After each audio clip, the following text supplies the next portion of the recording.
in today's show. I'm looking at the waiver wire for fantasy basketball leagues. Michael Bolton.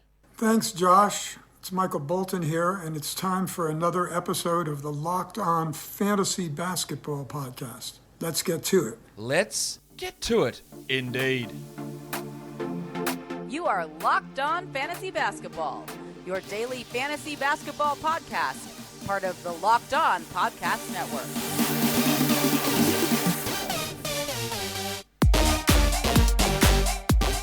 Hello and welcome to the Locked On Fantasy Basketball Podcast, brought to you by Basketball Monster. My name is Josh Lloyd and I am the lead fantasy analyst at basketballmonster.com and at Yahoo Sports Australia. And you can find me on Twitter as always at redrock_bball and on Instagram at Locked On Fantasy Basketball. This episode is brought to you by PrizePicks. Check out prizepicks.com, use the promo code NBA or go to your app store and download the app today. PrizePicks is daily fantasy made easy. We're here to try and make your seasonal fantasy made easy as well by looking at the waiver wire, guys that you can add, guys that you can drop, guys that should be added, must be added, blah blah blah. You know how it goes. So let's talk about it. Let's talk about the most added players over the last 24 hours. Some interesting names on here, ones that I don't think you should necessarily be adding long term. And number one on that list is the old big fella, Darius Bazley. Sure, what? All right, I guess he's being added because the Thunder played today. But under no circumstance is he a 12-team category league must-add player. Not even close. In a points league, sure. Especially, look, let's go back again. They play 2 games next week, so there's no benefit long-term in adding Bazley. But he's been added in a lot of spots, I guess, to stream today. That's all well and good. No worries. But you do not need to hold on to Darius Bazley outside. Or your points leagues, I can get it. But yeah, category leagues, no way. Nice, Gary! Gary Harris, with Jalen Suggs out, with Fultz not back, Harris is starting, and he's doing all right. Like, he's not great, but he is putting up some okay numbers, and okay numbers at times, especially when they are playing on a low-volume day, okay numbers work. And Gary Harris is doing that for us at the moment. He is scoring okay. He's hitting some threes. He's getting some steals. He's just doing enough to be a back-end relevant sort of player. And that's not, it's not awesome, but it's not terrible. Like, he's 113th over the last 2 weeks for category leagues. It's totally reasonable to consider him like a 12-team option. I wouldn't say he's must, but it is totally reasonable. Malik Beasley, one of the most added players. D'Angelo Russell looks like he's going to be back today, so I really don't think that Beasley's going to hold any value. All right, it's fine. Again, today, we're talking about the Wolves playing in a game of basketball, of course, but that doesn't mean that Beasley's going to have that long-term value. Guys, adding the big ragu, Dante DiVincenzo. Yes, his return is coming next week. But I do not look at DiVincenzo as a guaranteed top 100, top 120 player. Last season, he had a lot of opportunity, and we saw Budenholzer really restrict those minutes down, wouldn't play him 32, 33 a night, and now he's coming back from a significant ankle surgery. He has Grayson Allen there to take minutes, George Hill there to take minutes as well. So I don't think we're getting 30 minutes a night from DiVincenzo, really at any point this season, unless he just comes back unbelievable, which is really hard to do coming off a surgery. He'll play a role. He'll probably supplant Grayson Allen, but will it be a 27-minute-a-night situation, or will it be 29, or will it be 23? I think it's more going to be 27 and under versus 29, 30, 31 minutes a night. I don't see them doing that for DiVincenzo. His game can be good. Good efficiency threes, big steals, but I just don't think we're going to get enough value there. People adding the wiki, Chris Boucher, sure, but understanding that this is a short-term thing, very much not a long-term thing. Now, we know that Birch is out, we know that Anunoby's out, and now the big sneeze, Precious Achiuwa, is dealing with the health and safety protocol. So that is going to give Boucher a little value here, and there is a Monday, Tuesday back-to-back for the Raptors, so I get that. Kevin Hurt has been added in a lot of spots. I think that's probably true. I know it's true. I think it's probably correct. I think he should be added in those spots. Josh the Hitman Hart, one of the most added players. I don't know why he wasn't already. Trey Lyles, people reacting there to Jeremy Grant's injury. I don't think they will start Trey Lyles. Trey Lyles is absolutely awful. I think that they will do is start Hamidou Diallo and push the depressed penis Sadiq Bey up to the 4. Remember, Bey played at the 4 big chunks of last season. nearly all season, because especially the end of the season when Grant went down. Like, he plays the 4. He can play the 4, no problem. Lyles is trash.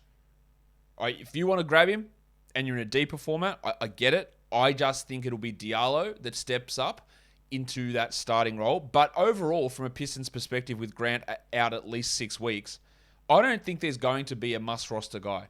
It's going to be more usage to Cunningham, to Bay, a couple of extra minutes to Stewart. If Alf Stewart's available, the Flame and Galar, if he's available, I go grab him. Is that you, Mr. Stewart? Well, who the hell else do you think it'd be? Get in here, you pair of flaming galahs. Because there's going to be no opportunity for those Jeremy Grant at centre minutes, so he's going to have to play more. So we look to add him. Yeah, Kelly Olynyk's going to be a really, really good option when he returns, whenever the hell that is, in a few weeks' time, we guess. But then there'll just be Diallo. There'll be some more minutes for Lyles. There'll be some more minutes for Josh Jackson. There'll be some more minutes for Frank Jackson. Cade can switch up and play the 3, which is what he'll do. Or Diallo's at the 3, or whatever. And Diallo is a terrible permanent fantasy player as well. Like, not a good... Like, even if he plays 30 minutes a night, he's a terrible permanent fantasy player. I would rather take a flyer on Diallo than Lyles, because he's a better player than Lyles, and I think he plays more minutes. But I don't think that Trey Lyles is a must-roster player. Then we go to a couple of Kings guys, Terrence Davis and Marvin Bagley III. Last game, it was Bagley who started over Davis. Alvin Gentry was like, yeah, it's a matchup thing against the Cavs. Cool, you still lost your dickhead. And the rotation, he's just a bad coach. That's a bad organization. He's not a good coach. There's a lot of bad players there. Davis's upside is not gigantically high, right? I think it's way higher than Bagley's, and I would be adding Davis over Bagley. I think Davis is worth a hold if you did have him, but I also don't think if there's a hot free agent appearing on the waiver wire that he is a guaranteed must-hold player. But he's a guy that's been added. I would clearly add him over Bagley, but that doesn't, given how I view Marvin Bagley, though, I guess that doesn't say a huge amount in that position. But if I want to have a situation where I can facilitate Terry my eyes out, maybe I will watch Sacramento Kings live basketball on one device. And then on another device, I'll watch my favorite shows. And then I'll watch my highlights on the phone, which won't include any Marvin Bagley highlights. And then I get my neighbors' logins, good stuff, to cleanse my soul from having to occasionally catch a glimpse of Kings basketball. Well, I want to tell you about a way that you can finally get all that entertainment you love without the hassle, and a great way to finally get your TV together. It's called Direct TV Stream. It brings your live TV and on-demand favorites together like never before, so you can watch your favorite sports, shows, and movies all in one place. That means no more juggling remotes and no need to buy another device ever again. And the best part, there is no annual contract. So get rid of the clutter and the confusion and get your TV together with Direct TV Stream. You can find out more at directtv.com. That's directtv.com. Compatible device required, and content varies by package. Let's look at the package of droppable players now. And it's not a great thing to see Zion Williamson's name at the top of that list, but here we are. I don't know if he's going to play this season. Broken foot, healing's not happening, big bloke, not keen. If you don't have IL, there is no reason to hold him. He has to go. If you have one IL spot and he's taking it up, and you've got other injured guys sitting on the bench, he has to go. The only situation I would be holding Zion Williamson in is dynasty formats, and then I'm like worried about what the hell happens with him long term. Or situations where I literally have an open IL slot.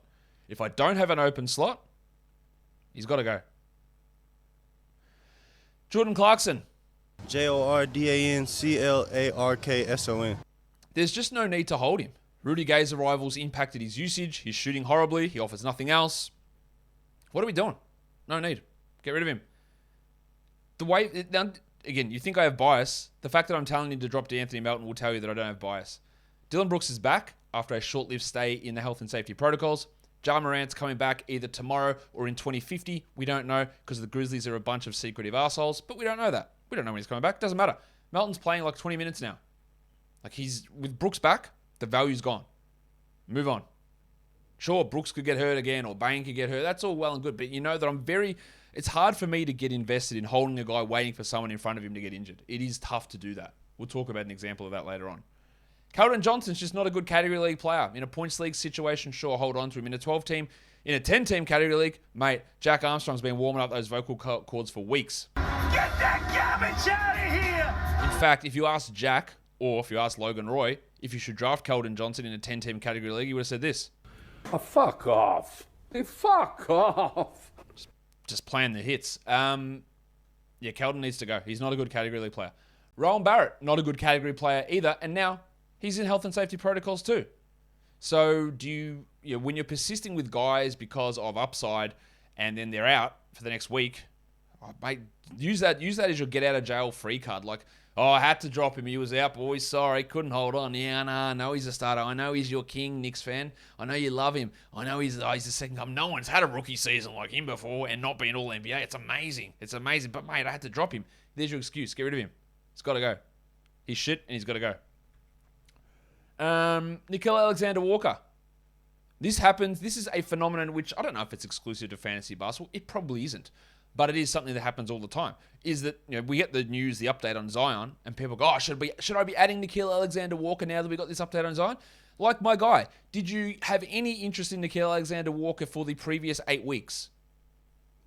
Has he done anything to make you think, shit, this is a bloke that without Zion's really flying?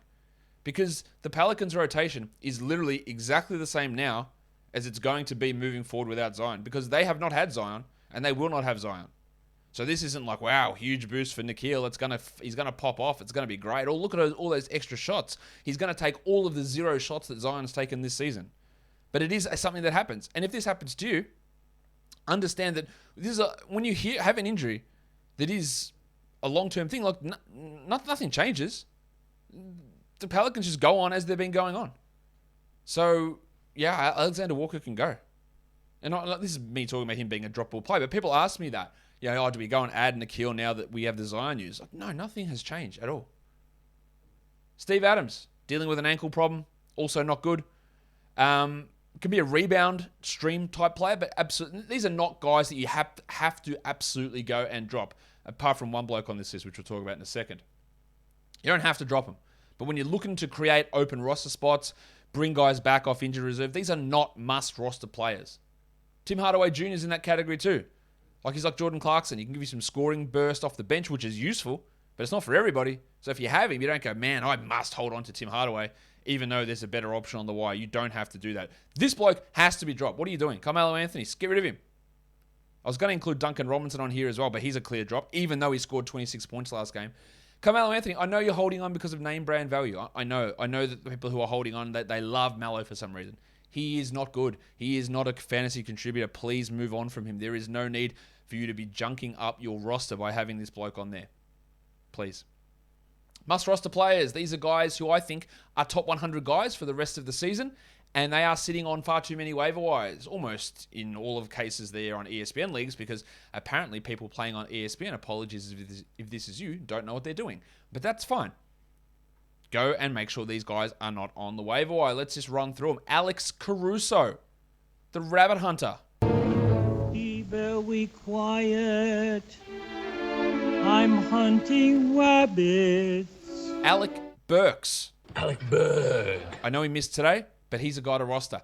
Dan Gafford, The Wild Thing, Jay Sean Tate, Desmond Bain, Josh the Hitman Hart, Dylan Brooksy Brooks, Patrick Beverly, Jared Vanderbiltbar, Josh Giddey. These guys must be on rosters. If they're not on rosters, there's something going on in your league. You're in an 8-team league maybe. They are must-roster players, I think, pretty clearly. It's also pretty clear that it is holiday season. And what more could you ask for apart from a big, juicy box of Built Bars? Built Bar is the delicious protein bar. It just tastes like a candy bar. You get the double whammy, a dual threat. Deliciousness, bang. Healthiness, bang. What more could you ask for Christmas? If you were praying for just a unbelievable Christmas gift, the vision you would get is a shiny Built Bar wrapper filled with deliciousness that's low in carbs, low in calories, low in fat, low in sugar, and high in protein. So many great flavors. Built Bar is giving you that extra fuel that you need to help pull down that extra rep, that extra set of weights to go and achieve your Christmas shopping goals at the busy mall, fueled with the filth of humankind. Or other just normal people as well. That's fine. So, go to Built.com, use the promo code LOCKED15, that's LOCKED15, and get yourself so many boxes of Built Bars. Built Bar! They are built different. BetOnline has you covered all season. More props, more odds, more lines than ever before as football season marches towards the playoffs. Can the Dolphins just roll off 10 straight wins here to end the season? Probably.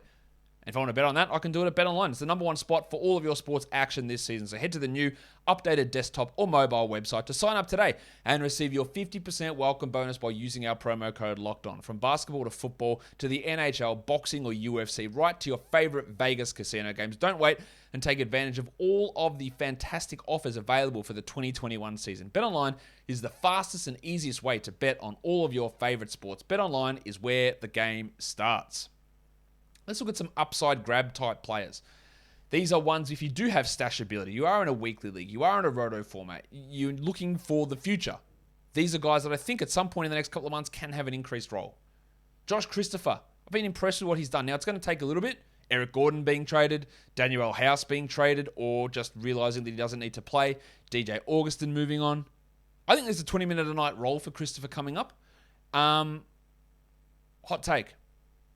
No, it's not that hot of a take. It's actually really mild. I don't think that there is a 0% chance, that's how mild this take is, I don't think it's zero that Josh Christopher ends up a better player than Jalen Green. Yeah, I think coming into the draft time, you would have said there is no chance that is 100% not going to happen. I don't think that we're at 100% now. We'll see. That's probably, it's not going to happen, but it's not something that I'm ready to 100% rule out. Just watch Joshy. BJ Boston. Love what BJ is doing. Always love watching BJ. Like, he's been really, really good for the Clippers. Now, there is issues there because there's Mann, there's George, there's Jackson, there's Batum, there's Kennard. There's a lot of players there. Can he be good enough to... they're all solid players, right? But they're not great, apart from Paul George. Yeah, Batum's fine. Jackson's all right. Kennard's all right. Mann's all right. If Boston pushes up, is there a reason that he can't play 25 minutes and be good while Man B's all right and Kennard's all right and Jackson's all right? Can he get those minutes? Yeah, maybe. That's more of a longer-term thing. Onyeka Okongwu, I really love this guy's fantasy game. He's going to be back in a couple of weeks. And Clint Capella's had consistent and persistent Achilles problems and heel issues over the last 2 years. Okongwu is one of those players, unfortunately, that is going to require an injury to have significant value. But in deeper leagues, he's going to push into the rotation. So just watch him. The big stiffy Bones Highland and his teammate Zeke Naji. Jeff Green's not a big roadblock to minutes, is he? So there is a chance that Naji, if he continues to develop, could push into a larger role. And then the big stiffy himself with so many players out, there is a 25-minute bench role there for him. There is Will Barton's old 28-minute bench role there if he becomes good enough to grab it. He's not a 12-team guy for now, but that role is there for him if he needs it. Saban Lee in Detroit. Who knows what they do with Corey Joseph? Who knows if they end up giving up on Killian Hayes? Lee is a guy who can accumulate numbers right across the board. So if he is pushed into a larger role, he's one to watch. Isaiah Jackson in Indiana. Also throw O'Shea Brissett in there. We don't know what happens with Sabonis or Turner. If Turner goes, I think Jackson gets an elevated role. If it is Sabonis, I think Brissett probably pushes into that role. But there are minutes available for both of those guys. And I'm going to put Devin Vassell in there. I think Devin Vassell's a must-roster player now, but others don't agree. So I'm putting him on upside grab watch. I think he's like 120th in 25 minutes this season, which is pretty bloody good. He should be getting 29 minutes a game, and I think that will happen. So that means if you aren't convinced of what he's doing, just grab him. Let's hold him for a couple of weeks, and let's see what happens pushing through Christmas into the new year, and see if you do get rewarded with a larger role as it moves forward. Some other names. I guess I'm burying the lead here, but... this guy's on the thumbnail, Larry Nance Jr. He is starting for the Portland Trailblazers. Well, at the time of me recording this is not 100% confirmed, but it looks to be 100% confirmed, pretty much, that he will start over Bob Covington. If he gets 30 minutes a night, he smashes the top 100. Will he get that? I don't know. Right. On a side note, drop Robert Covington. Add Larry Nance, and let's see where this goes. His teammate, Nasir Little, I think is also going to be the consistent replacement for Christian James McCollum. I think he is lesser a priority than Nance, but a 12-team league option. So both of those guys. Quentin Grimes, another name. Went bananas today for the Knicks. Do I think that's real? Absolutely not. But if Barrett's going to be out for a week, Grimes has an opportunity to start. Probably wouldn't do anything more than stream him, but it's at least a name that's worth mentioning. Garrison Matthews is going bananas. He's a 12-team league guy at the moment. Porter and Green are out again. But when Porter and Green come back, I really, really fail to see Garrison Matthews retaining 12 or 14-team league value. Hamidou Diallo, we spoke on him a little bit earlier. He is going to have, I think, increased minutes, increased role. Does that turn into a top 150 player? Probably not, but it is possible. So he's worth a flyer there. And then you've got, of course, the delicate dancer, Alperen Sengun. It's a delicate dance in just 17 steps. For him to get 30 minutes a night, it will, I think, require a Christian Wood injury or trade. Both of those things are not 0% chances of happening. In fact, they're decently high. But we also saw last game him go bananas. 3 blocks, 15.6 assists in 22 minutes, sharing the court with Wood for about 5 to 6 minutes in that game. Outplaying Jayshawn Tate, which honestly, Tate had those couple of good games. Sengun is easily the future of this team as opposed to Tate. So they should be trying to work those guys in together. An upside play, you do not find top 40 upside players sitting on the waiver wire.